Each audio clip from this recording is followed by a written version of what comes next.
Something strange happened when we started making projects in this classroom. The students who were succeeding at planning and using materials and machines and completing some really cool projects were not just the students who had the highest grades. The students with the perfect scores in my science class were struggling to have open-ended projects, creativity, self-directed aspects of making in a place like this. On the other hand, students who had been struggling in other places or not showing much interest in class, they were just coming alive. We have stories of students who are out of control and all of a sudden they're fine in their classes because they had something to look forward to in here. This is episode 2 of We'll Change Education Ourselves, and it's the story of innovative arts class. We need a class where students who struggle everywhere else can come and use their strengths.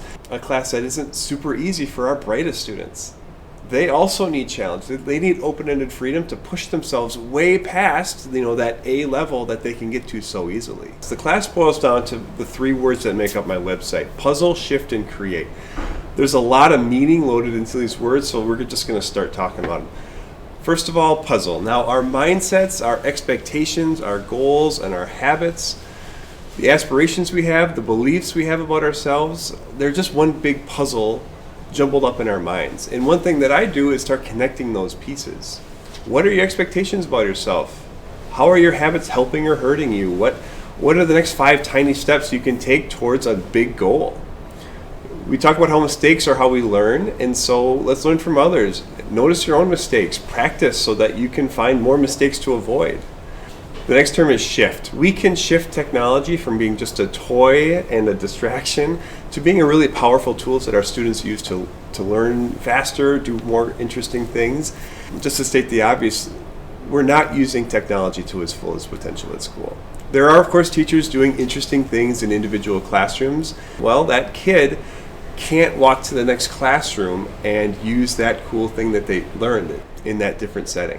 What if our students were allowed to learn and use the technology that their teacher hasn't mastered yet? Could our students see that there are so many potential ways to approach a new task that they don't have to be limited? There's so much more to say on this topic. It's going to have to wait till a future video. The 3rd word in Puzzle Shift Create is create, and creating is a core aspect of innovative arts class. There's just no substitute for creating for yourself. Do you remember watching a teacher do something, thinking that it was so simple, just to find out that it wasn't so simple once it wasn't right in front of you? Creating for yourself is like that. It's tough to turn an idea into a real thing. It takes time, experience, attempts. It takes some real thinking to start becoming a creator, and our students don't get the opportunity to create for themselves.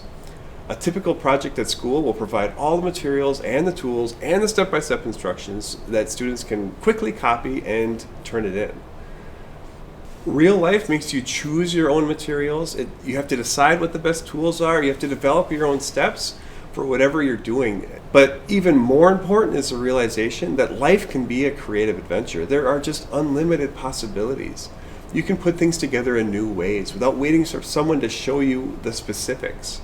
We typically do nothing to show how many ways we can combine new ideas, mediums, existing products, and the ideas around us.